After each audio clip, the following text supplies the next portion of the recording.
Afternoon. Thank you to everyone who's joining us today.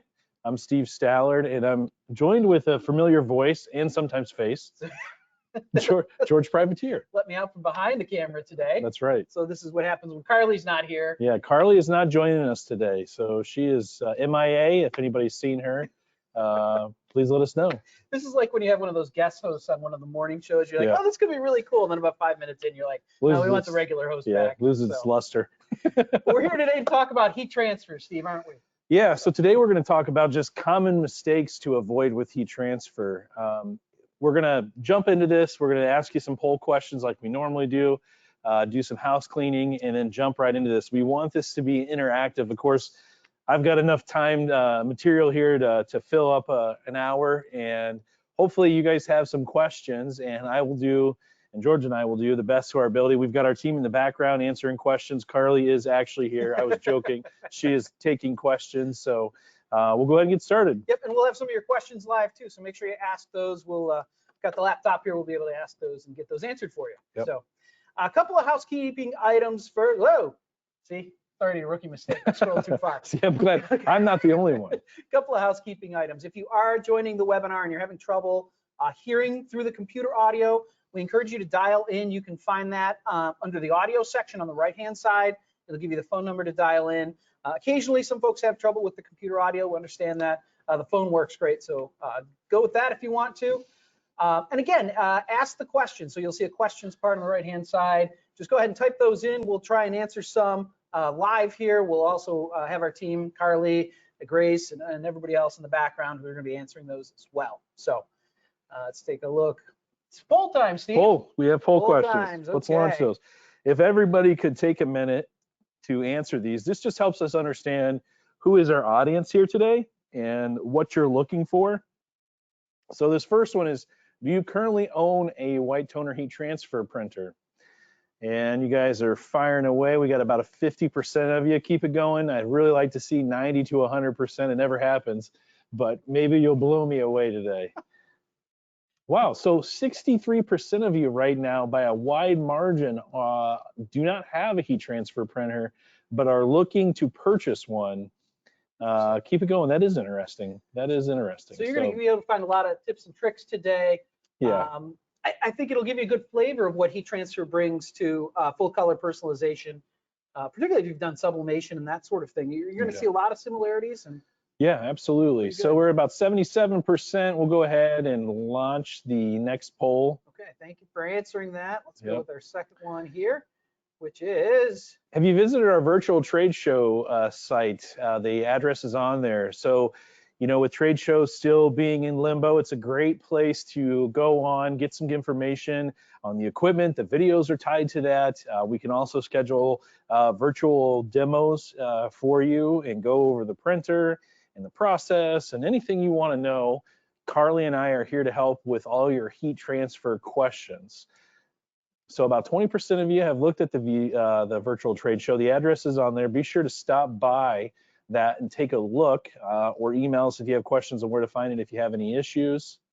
Yeah, just so you know too, there occasionally we'll pop up some specials in the VTS, virtual trade shows. So you want to check that out.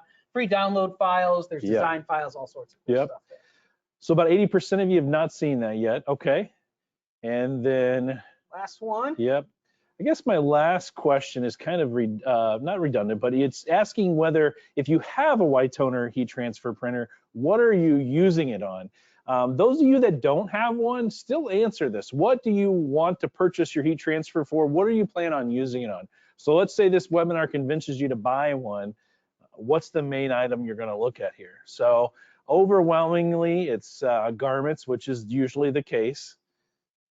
So we'll just let that load. We're at about 60% of you. Keep voting, folks. I really appreciate it. It really helps me understand where we're at. And again, we're going to show some samples of some stuff that we've done here that's not garment, but for hard surfaces. Yeah. We've got and I'll do a brief overview too on heat transfers, just because so many of you are new here today. Right. So we can close that one out if you want to, George. You're good. Okay, perfect. So that helps us understand. Any other house cleaning tips that you got there? Yeah, just real quick. If you're on a laptop, you'll see a bar in between. You can stretch those out if you want to make the presentation bigger, or I don't know why they'd want to make us bigger, but they could. Yeah, don't go too big. Yeah, but we will be turning off the PowerPoint when we're talking about what we've got going on here. So Yeah, absolutely. very good. So let's jump into this right here. We're going to start bringing this up, and we're going to jump right into what is toner-based heat transfer. I'm going to guess maybe some of you are doing vinyl today, maybe some of you are doing sublimation, and you want to be able to produce transfers to go onto dark colors and cottons and blends. If you're doing vinyl, you're tired of weeding, there's jobs that you're turning away, you want to be able to turn around those transfers right away. Maybe you're ordering transfers from one of the big boys out there, and you're tired of the weight, you're not controlling the production, and you're looking at a way to bring this in-house. White toner heat transfer is a perfect complement to all those different technologies.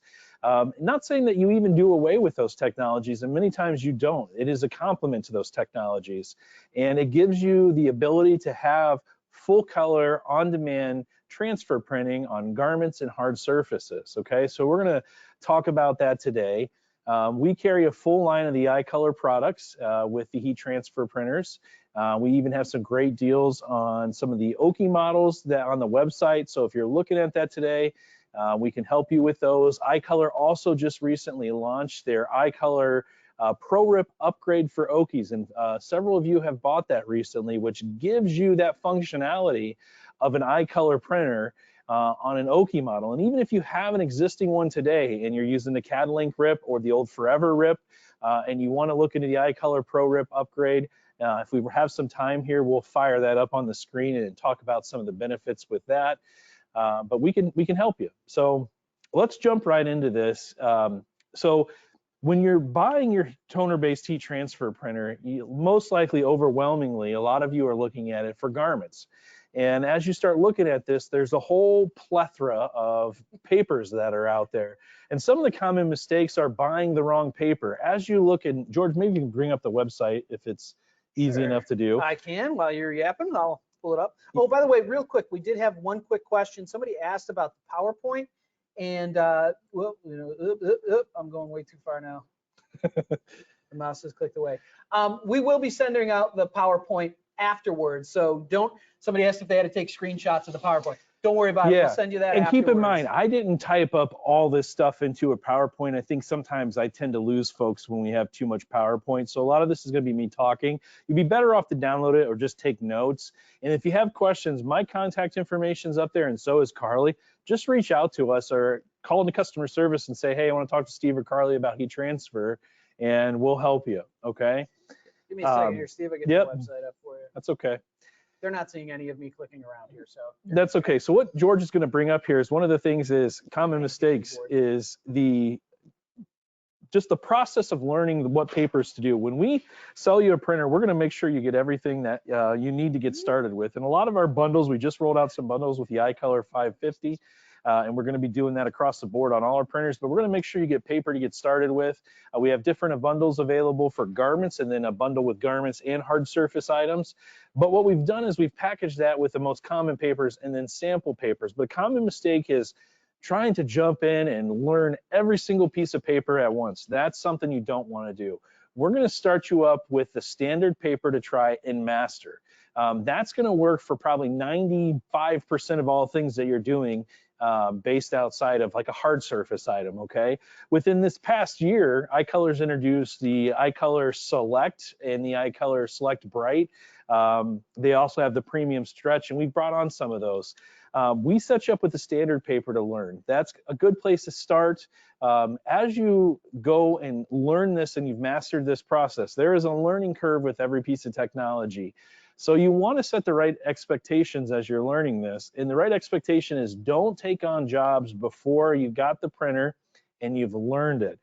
All too often, I understand being eager and wanting to earn that money back on the printer, but you're doing yourself a disservice and your customer if you're promising jobs before really even understanding the process, because there is a learning curve. So setting the right expectations, and that's part of that.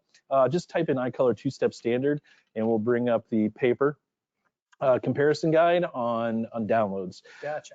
So setting the right expectations is the first thing. So taking the time. In all our packages, we include installation and training. So we're going to walk you through remotely the setup and install of your printer. We're going to set up and teach you how to do the basic functionalities, enough to get dangerous and run a job and transfer and understand that process. You're going to have a lot more questions, and what we want you to do is take notes, write them down, come back to us and let us answer those and work through them together. But one of the things we've done too is once you've mastered that two-step standard paper and understand the A to B pool, which we'll talk about, how to remove the transfer from the garment, then you can start looking at some of the other papers that we have. So if we can click on the heat transfer textile garment comparison guide. That is a mouthful, Steve. It is. I'll pull that up for you. All right, so with this, we have broken this all out. So I've got my camera up in front of me, so I can't see everything there, but you guys can. We have broke this down for you by the brand, the paper name, and then by the sizes, the item number, and what good is it? Well, sorry, I guess I didn't close out my phone. Here I am getting a call live. See, we're authentic here. Let's take it live, Steve. Let's see you in action. Let's see you do a tech support call live. There you go. So here we got the item numbers, and then we have the wash life with this. So we'll tell you what it's based upon, okay? Now keep in mind, as you go up in wash life on these, the paper quality gets better and it's gonna be more expensive for that paper. And some customers will say, well, my customer will never pay for that. You don't necessarily know that. What you do is you wanna offer them choices, a good, better, best choice, and allow them to make that decision. And many times they're probably just gonna go with the standard paper at 40 to 50 washes. And that's okay. So what we've done with this here is everything is broken out for you with the item numbers. You want to use this to understand what's going to work best for your printer that you have. We've laid that out, whether it's good on light fabrics, dark fabrics, the delicate stretch, color, soft hand finish, all that's broke out for you. We even put the dollar signs as far as whether it's an economy price, whether it's a moderate price, and whether it's a premium price. So as you've learned your first set of paper, now you want to then can move into some of these things. There's some great Facebook groups like the White Toner Support Group that you can get onto, and you're going to see all kinds of things on there. And that's a good place to go for resources too. And you're going to see the select papers becoming very popular, and we have that too. So as you start to learn those, but don't overwhelm yourself until you feel comfortable with one paper. That's going to be Steve's recommendation for you on the paper. So that's all on the website. That's all downloadable. That's going to talk about fabric and apparel. And as you go down, the next one is going to go over a pros and cons of each paper there that you see, the select, the standard, and the premium. Those are all the three most popular papers, so that's on there. We also have additional resources on here for you as far as videos to help you with that.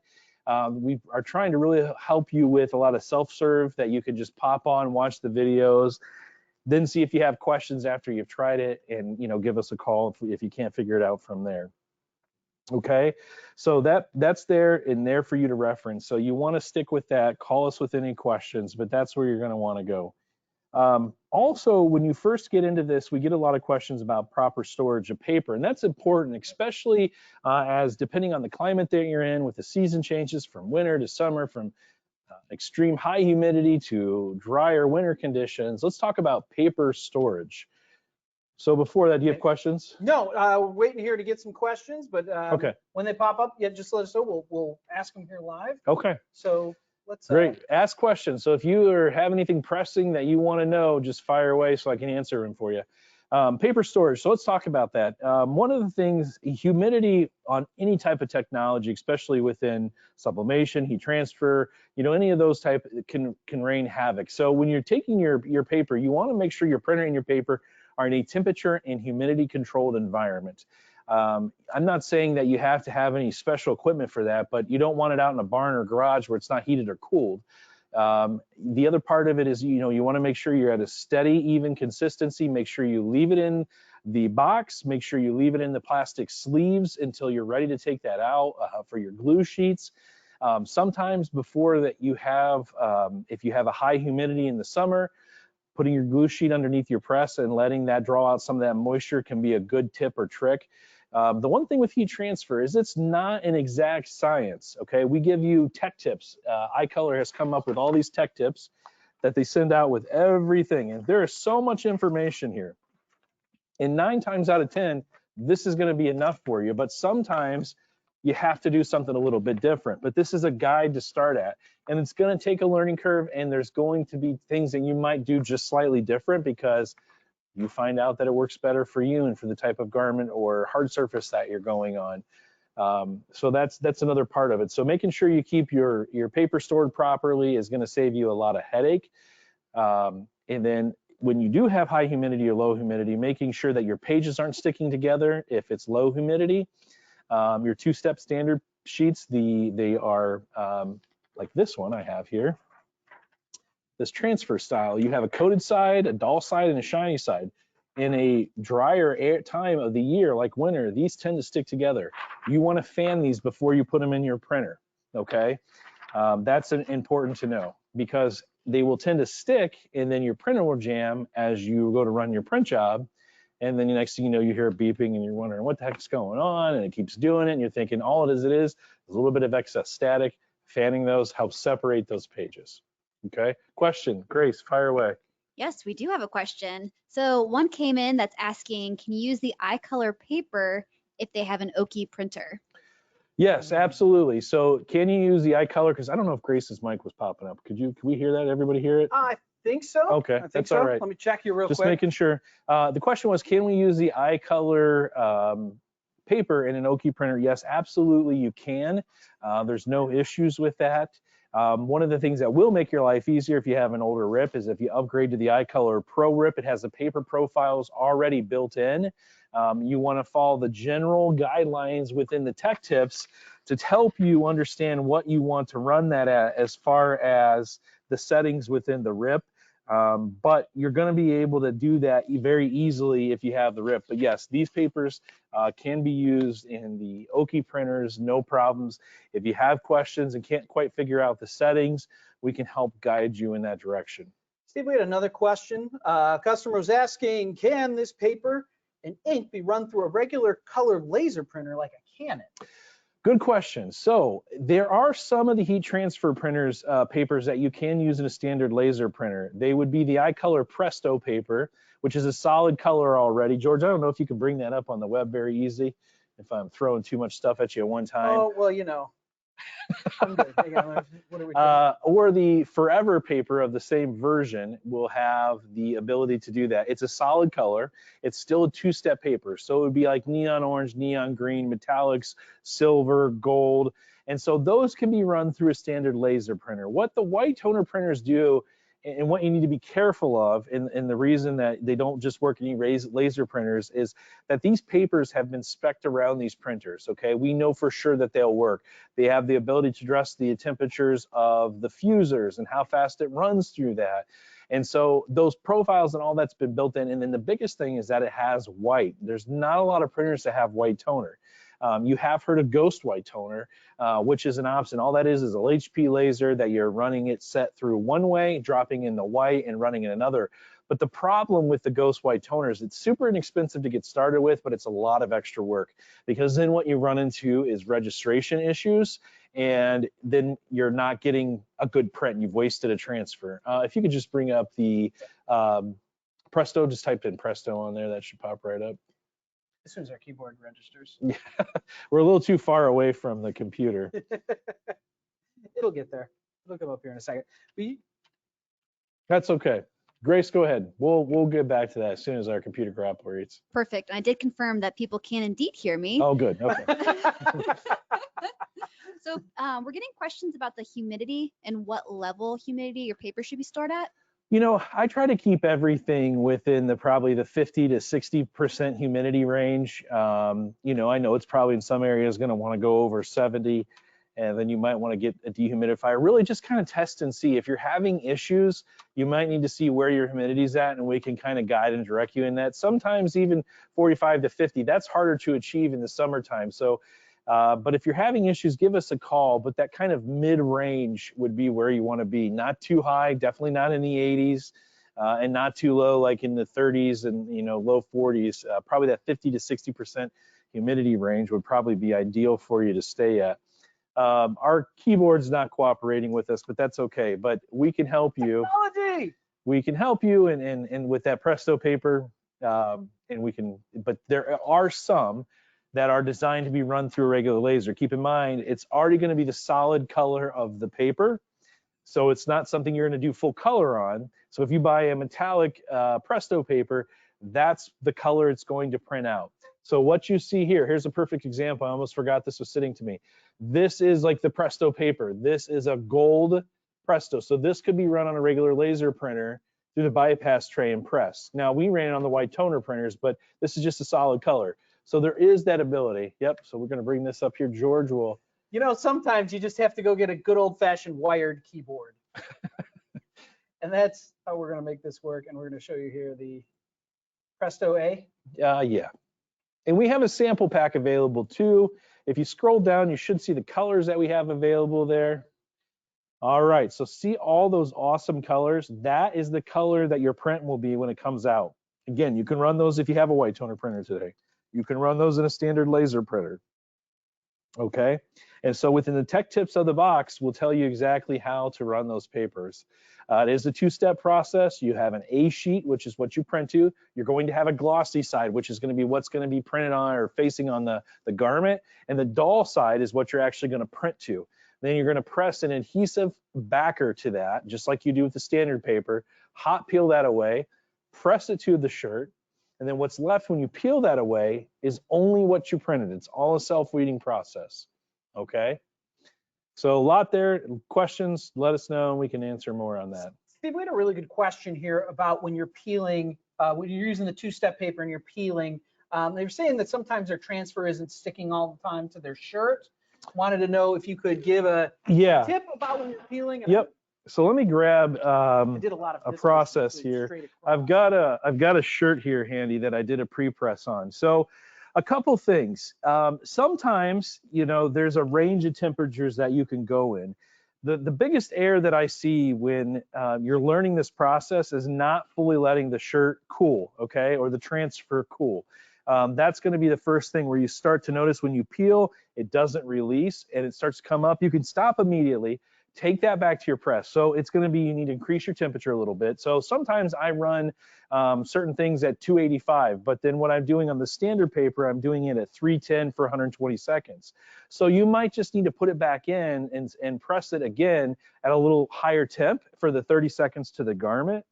And then you can then let it cool completely down and then roll it off. So while we're on this, let's just do this now. I get a lot of questions about proper peeling. That's probably one of the hardest steps to learn when you're first going at this, and you're going to ruin transfers. That's why we include a box of 100 transfers so that you can make those mistakes, start learning the process, and have that down. You don't want to just grab this and yank that off. Do not do that, okay? Especially this is the iColor two-step standard paper. This is about 40 and 50 washes. This is a hugely popular paper. It'll go on lights, darks, cottons, blends, you name it. If the fabric can fit into a heat press and take heat, most likely this transfer will adhere to it perfectly. But once it's cooled, completely cooled, I'm going to take this, I'm going to keep it tight, I'm going to start rolling it off. And it should just start rolling off if it's completely cooled. Now, if you start to notice that it's not releasing, you can stop and put it back on the press, as I said before, and then it'll be ready to roll off. But what you can see here, this is a good transfer. As you can see, it's kind of hard to see. There we go. That little owl is completely blank. So if you're doing vinyl today, you would never, ever take this job on to weed, because as you can see here, there's too much fine detail. So this is stuff you can do where it's multicolored. It's got a lot of detail. You would never want to weed that. It'd take you a week. And so this you can do, and it's all self-weeding. So that's a sign of a good transfer. You also want to cater to negative space. This, you don't want to do big 8.5 by 11 blocks of color. It's just not going to look good. It's not going to feel good. You want to design your design with negative space in mind. So knocking out dark colors, allowing the background of the garment to stand through, rasterizing, breaking up that design, allowing those holes in there, because those holes are designed, most shirts you're viewed from 3 feet away, you're not going to notice that. But what that's going to do is it's going to greatly extend the life of your garment, and it's going to make it look and feel better and make it a lot easier to wash. So those type of things, are very, very important, and that's going to make your transfer. So catering to the technology, again, if you're wanting to do large blocks of color all over a shirt, you're going to want to do all over sublimation or something like that. But if you want to do full color and do the right type of like vector artwork and things like that, I think that's going to cater best to the toner-based heat transfer technology. And there's a ton of things that you can do with it. So even just, and we'll jump into that with hard surface items too. So that is a proper roll-off of the two-step standard transfer paper. Now, don't forget, when you're done with this, you need to do the fixing step. The fixing step takes us 30 seconds with the silicone sheets that will include, if I've got one, we'll include these 11 by 17 or the 8.5 by 11 size silicone sheets. You're going to use this twice. One when you're marrying your A sheet to your B sheet, and then also when you're doing your final fixing press on your transfer. Okay? So a couple tips and tricks there are mistakes to avoid. We had a question, Steve, about how many shirts somebody could do per minute with heat transfer. I think it kind of varies a little bit depending on the design and what you're looking to press, so but there's a lot. Well, actually, I'll come back and sit down. There's a lot that you can take a load off. You've been busy. There's a lot that you can do. You want to get your process down. So the average time after you've printed is 3 minutes per shirt, from when you go and you do the press, the hot peel, putting the transfer on the shirt, pressing it for 30 seconds, moving on to the next shirt. So you're going to want to create a, like do all your A presses, A to B presses, then all your presses to your shirt, A to garment, then all those cool and allow them all to roll off. But it's a little over 3 minutes a shirt. So if you have multiple heat presses, 2 heat presses is going to double your production, but you could do quite a bit. I mean, you could turn out with, as long as the art works right, someone could walk and say, hey, I need this done in a shirt, and within 5 minutes or less, you literally could produce a shirt. As long as you have your process down, as long as you have the artwork right, you can turn out shirts very quick. Now, this isn't the technology that you're going to want to go compete against a screen printer on 1,000 prints. These are going to be mid to short runs. So this is going to be, hey, I need 5, 10, 15, a couple hundred shirts of things like that. But this is going to be filling a niche in that marketplace for people who are screen printing that can't do full color. For someone that's doing screen printing and doesn't want to, do short runs. If, hey, I've done 500 shirts for a customer, he needs 5 more. That's where this is going to fill in at. So again, understand your customer, understand your market, understand who you're going after, and don't try to compete with a screen printer on single color for 500 shirts. You're going to have, your cost is going to be way too high, but there's so much money to be made with these. We had another good question, Steve. Somebody's asking, they do DTG printing, but what's the advantage to heat transfer over DTG? Yeah. So direct to garment can be a great technology, or it can be your worst nightmare. And I've seen both instances. Direct to garment technology, you're going to pre-treat your garment. It's really designed for mainly cotton. They've come a little bit further in polyesters, but you got to pre-treat it. You've got a lot of maintenance with those machines because it's an ink-based machine. You have to be running that machine. And white, especially in the ink technologies or an aqueous or ink-based system, is always the most finicky. So it's got to be used. So I have sold so many heat transfer printers to direct garment users who didn't have the volume. You need to be running hundreds of shirts all the time on those printers because they're made to run. If you don't, your white print head's going to clog. You're going to have to replace that print head at $1,500 or more a pop. And the next thing you know, you just don't have the volume. And every time that printer sits, it's doing nozzle checks and head cleaning. So you're using ink even when it's not being used. So it's not making you money. So if you've got the right volume, direct to garment might be the right technology for you. But most customers I find don't have the volume for that and have made the mistake in buying a direct to garment. So the one benefit that you get with heat transfer is there's 0 to no maintenance. There's no nozzle cleaning, there's no head checks. This is dry powder toner like your laser printer in your office or at home. So you could let this sit for weeks at a time, go on vacation, come back home, and you're not going to have to worry about nozzle checks or head cleanings. There's no pre-treating of garments. The other thing you can't do with direct to garment, hard surface. There's no hard surface capabilities with this.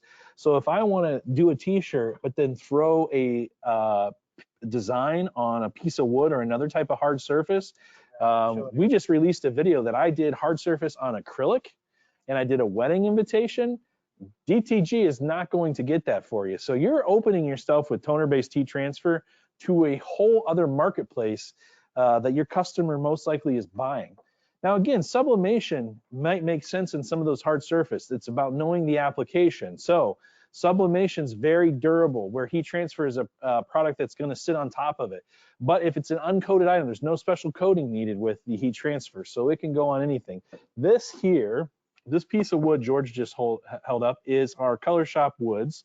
This is a Raven color, so it's already this black color.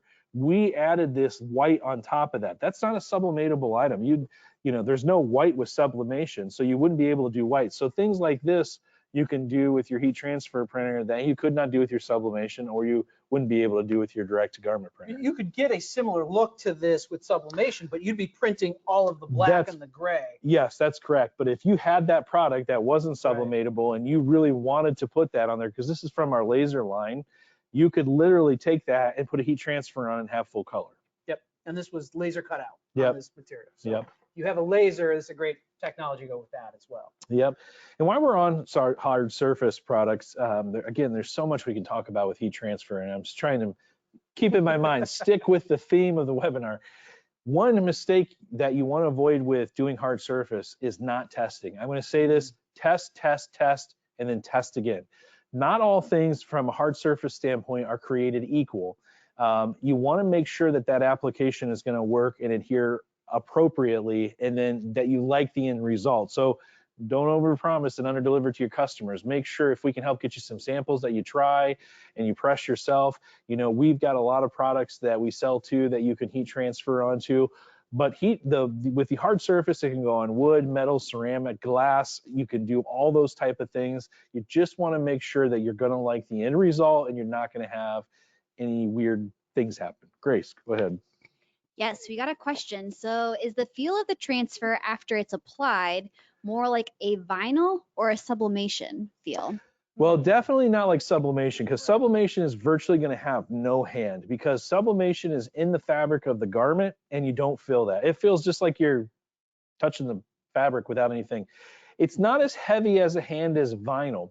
It's definitely, I think, better than that. Again, if you're doing your transfers by keeping in mind on your design, hopefully everybody can see this well.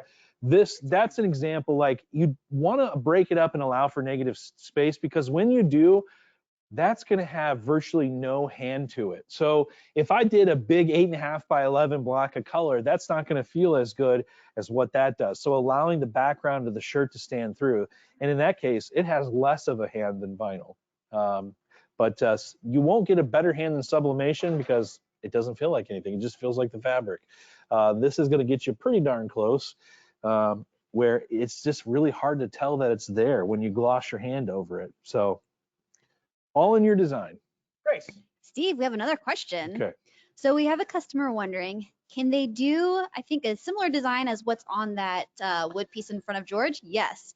So can they print something similar to that on a raw wood, such as MDF?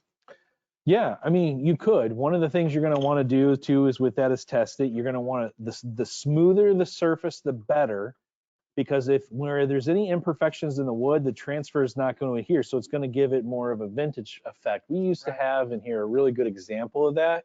I don't see it hanging up on the wall. That's okay. But even on this, you will pick up some of the grains in the wood.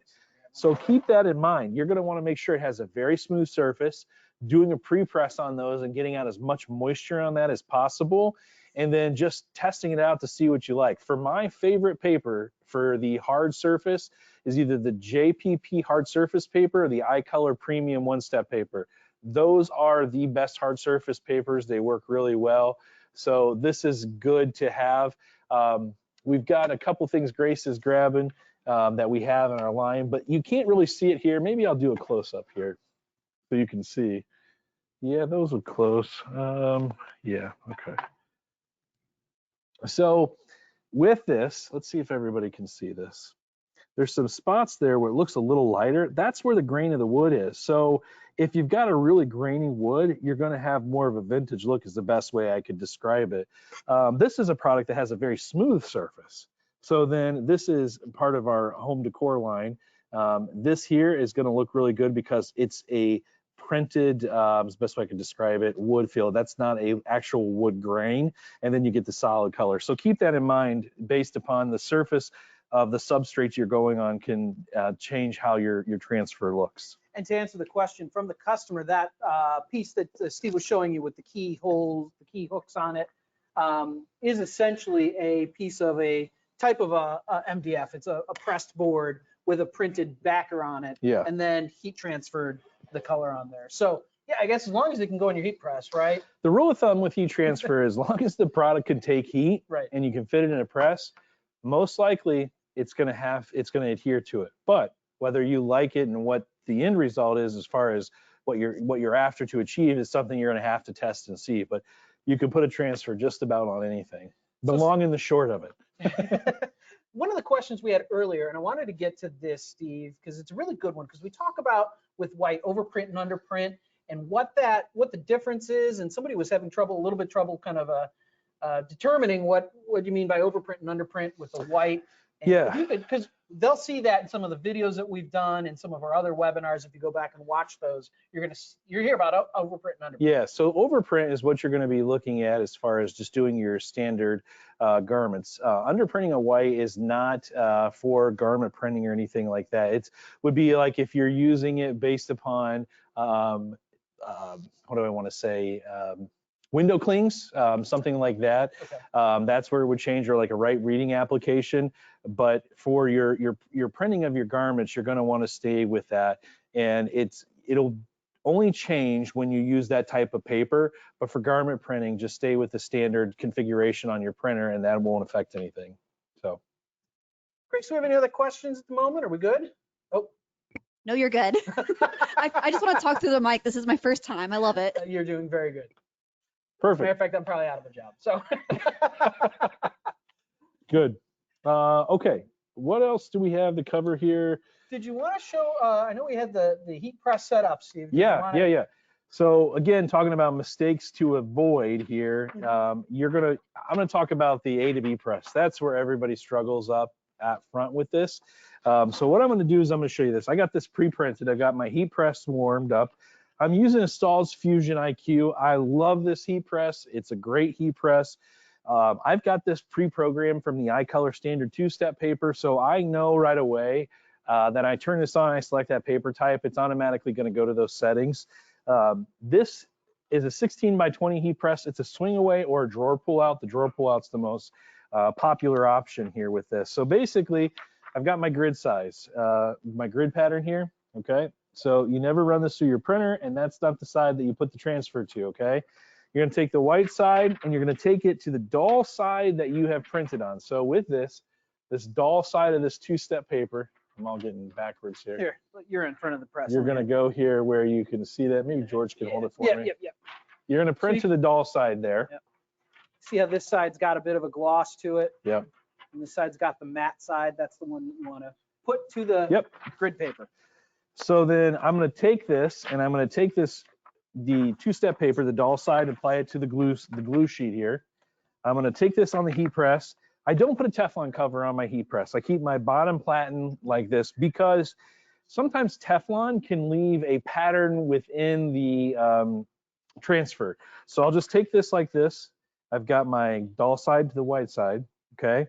I'm gonna take my silicone sheet because I wanna protect my transfer and my top platen. I'm gonna put that in here. And then I'm going to do this for 310 degrees for 120 seconds. And put it back in here. My transfer silicone sheet's curling, so I'm just swapping it around here. I'll take this, and I want this at probably a 5-bar pressure. And I'm right there. So we'll put that in there, and it's going to go for 115 seconds are left on it now. Once that's done, this is a hot peel. Some, like if you're doing a wood surface, or let me back up, a hard surface, not a wood surface, but a hard surface transfer, and I was doing it on a piece of wood, that would be a cold peel, and it's 1 step. So I'd put the paper, there's no marrying of an adhesive sheet. I would put that on the wood. I'd press it for a minute at probably 330 degrees. I'd pull it out and let it set. So the garment paper is a whole different animal, so it's a different process, okay? So as this is winding down, we're almost there. Any questions in between that I can answer?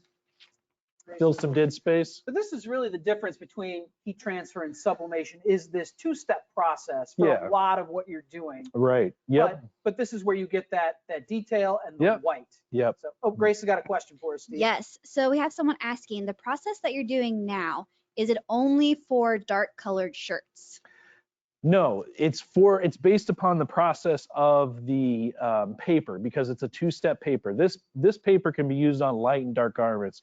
As soon as I'm done with this, I'll go into the one-step paper. We'll talk about that, because that is when you're selecting the right paper, a common mistake you want to avoid is the wrong paper. So don't let me forget that. I need to cover that. Go ahead. We had another question that I thought was very interesting. So this person wants to know, can you print on a copper coated stainless steel mug? And they're thinking of, your Moscow Mule type mugs. Yeah, Sure. yeah, absolutely. You could use a hard surface transfer if you wanted to do it in white. We've got some of these. So you'd apply the transfer to that. You'd want to get it into a mug press. Is probably going to be the best way to do that if you can get it in there. And then you could press that on there. So we've got an item like that. And again, similar process where you can take and put that. I don't know that you'd want to do a basketball and a Moscow Mule, but You get the idea, yes. Yeah. That would be a weird thing, but hey, whatever you're after. It is March Madness. We're right around the corner, Yeah. right? All right, so this is hot now. I'm not going to take this off. And everybody says, well, it's going to burn my fingers. Hey, it's hot, but you'll get used to it. It's like playing guitar. You just got to build up the calluses. You don't want to go too fast. You don't want to go too slow. Okay. You want to keep this parallel. That's the right word, to the heat press. So it's staying. I'm not lifting this off. And then right as I get to the end, you'll tend to lose a lot of design, but you just want to let that roll right off. And then you're done. So now I've got a finished glue sheet. This is toast, trash, throw it away. And I've got a transfer that as soon as I trim it out, I am then ready to put on a shirt. So let's talk about that real quick while I'm there. So Steve, basically Let me what grab a we've pair of done, scissors. You got scissors over here? for those of you that are new to heat transfer, basically what you've done is you've taken your transfer and you've put an adhesive on it. And that's what's going to go on the Yes, shirt. the adhesive is key because this is what's going to cause it to stick to the shirt. When you've done this two-step paper, this has a glue line that you can barely see. And a lot of times you'll see in the forums, people will end up with this glue line on your shirt. If you've done that, one of the things you can do is put the shirt back on the heat press, put heat tape over the glue line, press it so that it's warming back up, and then pull off the heat tape, and that should remove that glue from the shirt, okay? So before you do that, to avoid that, make sure you trim out your design. You don't have to go in all these little things, but what you want to do, and you want to leave as much excess as possible, so just keep it to the edges of this, because the glue sheet is is smaller than the actual transfer sheet, and that's by design. And so you just run your scissors around, and now once you've trimmed that out, that is a ready to go transfer. People say, how long can I store this? Could I sell these? Of course you could sell these. You're going to want to store these in, again, a humidity controlled environment.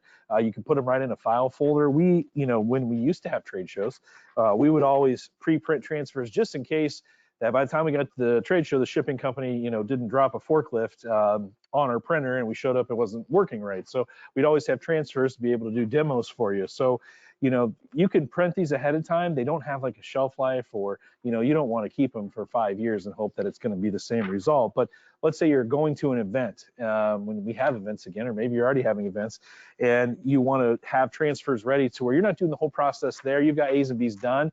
You can just put these in a folder, have them ready, put them on the shirt, press them, let it cool, peel it off, do your final fixing step. So again, a great idea for that, Steve, would be like if you're going to an event where they've got a standard logo, but you want to customize. So you want to put a name across the top. You could have the logo printed out, ready to go. And then all you've got to do is, Jonathan, and type the name out across the top. Exactly. Very And one of the things with that too, I get a lot of questions, well, what if I don't use this whole sheet? Unfortunately, you can't reuse that. So even if you only use part of it, so keep that in mind. If you're doing a smaller design, you're not going to want to run it on an 11 by 17 sheet. You're going to want to get a box of the 8.5 by 11 size transfers and have those, so you're not wasting as much. But there's no way to reuse that or reuse the glue sheet. So keep that in mind in your design and what you're doing. And in those cases, if you're not using very much, if you can fit multiple on there, so you can fit multiple logos on there. Okay.